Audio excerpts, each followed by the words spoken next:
नमस्कार, मैं लीना भागवत महासेवन न्यूज में आप सभी का स्वागत है।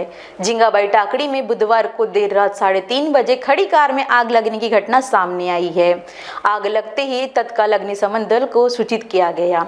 आग लगने का कारण अभी तक पता नहीं चल पाया है। नागपुर में खासदार सांस्कृतिक महोत्सव का आयोजन 13 से 22 दिसंबर तक किया जाएगा।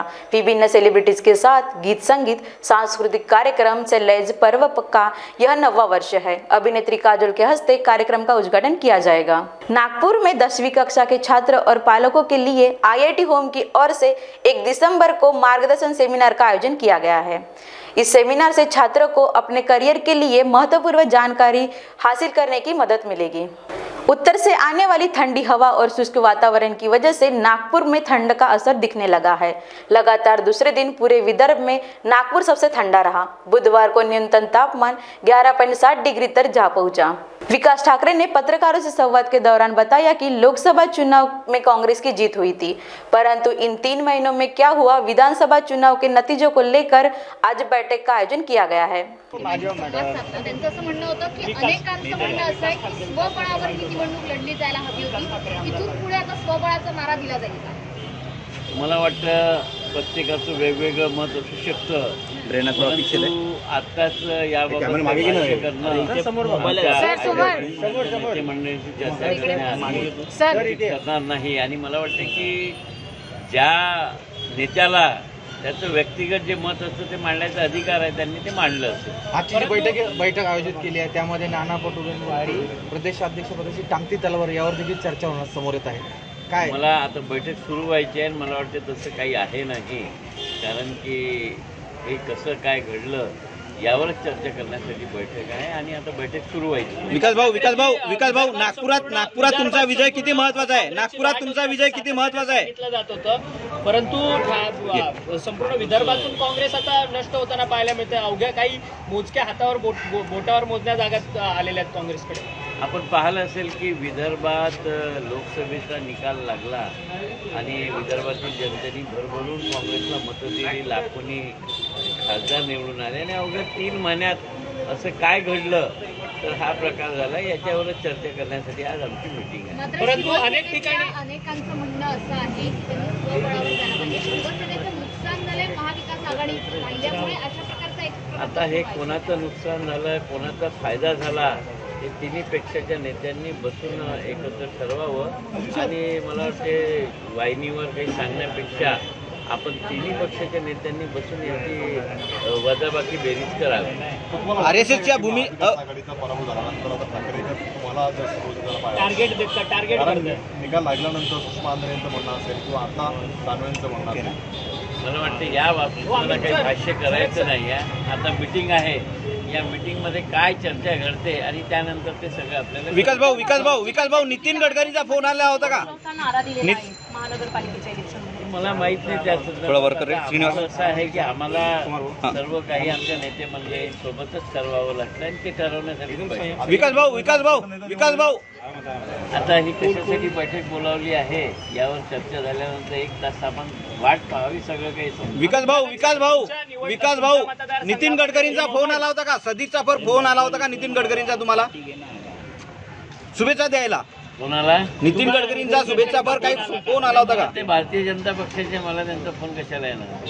नाही, नागपुरातून तुमचा विजय झालाय, RSSच्या भूमीत तुमचा एकमेव विजय आहे। विजय न झाला, अनेक लोकांचा विजय झालाय, प्रत्येकाला थोड़ी ना फोन करत राहणार। अमित सर देवेंद्र फडणवीस का कहना है कि महायुति में कभी भी एक दूसरे के प्रति अलग मत नहीं रहे। इस दौरान जनता के मतभेदों को दूर करने का काम एकनाथ शिंदे ने किया। निश्चितपणे आम्ही सगळे एकत्रितच आहोत। माननीय शिंदे साहेब असतील, मी असेल किंवा अजितदादा असतील, आमच्या महायुतीत कुठलेही मतभेद नाही। आम्ही निवडणुकीच्या पूर्वी देखील सांगितलं होतं की सगळे निर्णय सोबत बसून होतील। आमचे श्रेष्ठी आहेत, ते आमच्या सोबत बसून सगळे निर्णय घेतील, त्याप्रमाणेच सगळे निर्णय होणार आहेत। त्यामुळे मला असं वाटतं की कोणाच्या मनात जर काही किंतु परंतु असेल तर आज माननीय एकनाथराव शिंदे साहेबांनी तो देखील दूर केलेला आहे। पुढची प्रक्रिया कशी राहील सर? आता या संदर्भात आमच्या श्रेष्ठींसोबत सगळी बैठक होईल आमची। मागणी आहे की देवेंद्र फडणवीस यांनी मुख्यमंत्री बनावं अशी भाजपच्या कार्यकर्त्यांची मागणी आहे। सर हिंदी में बताइए कब तक सरकार बनेगी और प्रेस कॉन्फ्रेंस जिस तरह से उन्होंने कहा है कि मोदी और अमित शाह ने जो फैसला करेंगे वो मंजूर हो। देखिए, हमारे महायुति में कभी भी कोई एक दूसरे के प्रति अलग मत ये रहा नहीं है। हमने हमेशा साथ में बैठकर निर्णय किए हैं और चुनाव से पहले भी हमने कहा था कि चुनाव के बाद साथ में बैठकर निर्णय करेंगे। कुछ लोगों के मन में जो शंकाएं थी उनको दूर करने का काम सम्माननीय एकनाथ शिंदे जी ने किया है। जल्द ही हम हमारे नेताओं के साथ बैठेंगे और उचित निर्णय करेंगे। कब तक सरकार बन जाएगी सर?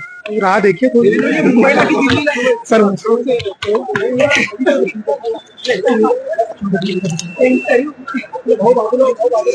ये शॉर्ट वाला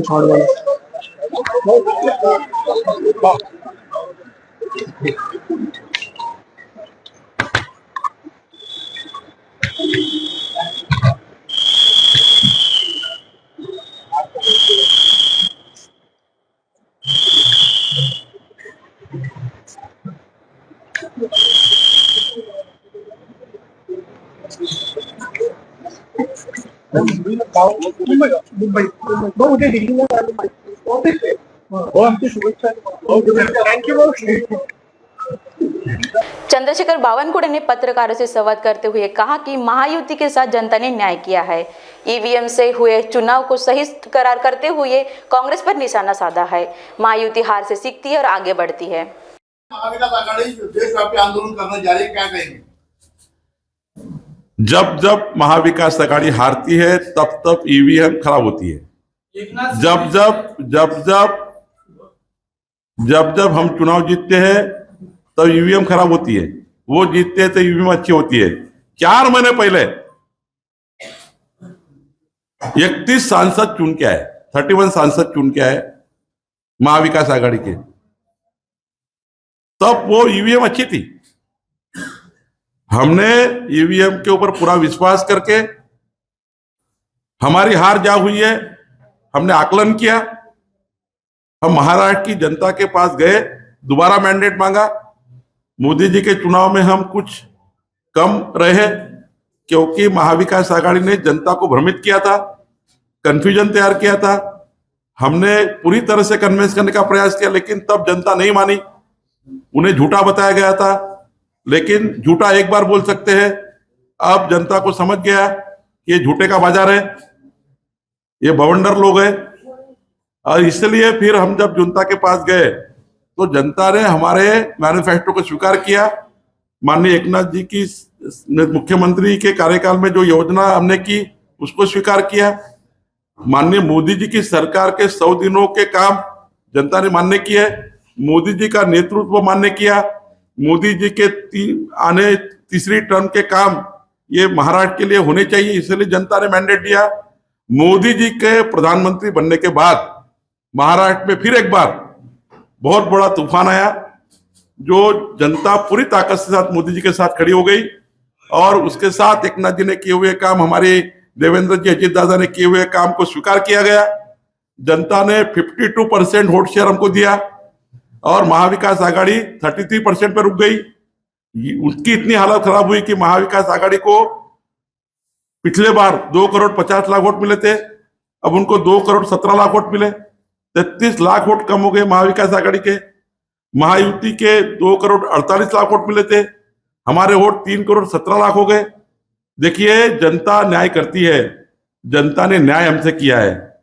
और जिस प्रकार से ईवीएम की बात करते हैं ना, फिर नांदेड़ लोकसभा जीते हो विधानसभा के साथ, जो बाई इलेक्शन लगा था नांदेड़ लोकसभा का, वहां वो जीत गए ना कांग्रेस पार्टी। फिर वहां ईवीएम खराब नहीं थी, वहां ईवीएम अच्छी थी नांदेड़ में। अरे भाई, साथ में चुनाव हुआ। आप समझ लीजिए बहनों भाइयों कि चुनाव अभी हुआ है, ईवीएम के साथ हुआ। नांदेड़ में भी चुनाव हुआ, नागपुर में भी चुनाव हुआ, फिर नांदेड़ लोकसभा जीत गए ना। नांदेड़ लोकसभा कांग्रेस जीती है, हाँ हम हार गए वहां पर, हमने हार स्वीकार कर ली। अब ईवीएम वहां भी थी, ईवीएम नागपुर में थी, ईवीएम नांदेड़ में थी, ईवीएम मुंबई में थी। ये झूठे का बाजार है। ये लोग ऐसे से नहीं सुधरेंगे, सुधर जाना चाहिए। अभी भी कुछ फायदा होगा सुधरने से।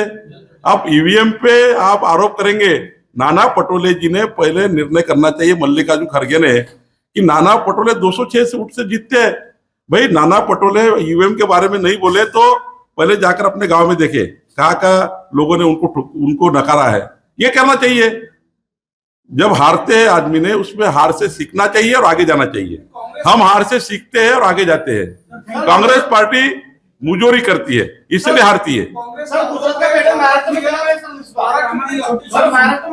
केदार का सुपड़ा साफ होने के बाद में कुंदा राउत ने आपको चुनौती दी है। क्या सुनील केदार का सावधानी सुपड़ा साफ होने के बाद में कुंदा राउत ने आपको चुनौती दी है कि बैलेट पेपर पर चुनाव लिया जाएगा। देखिए भाई, हार स्वीकार कर लीजिए।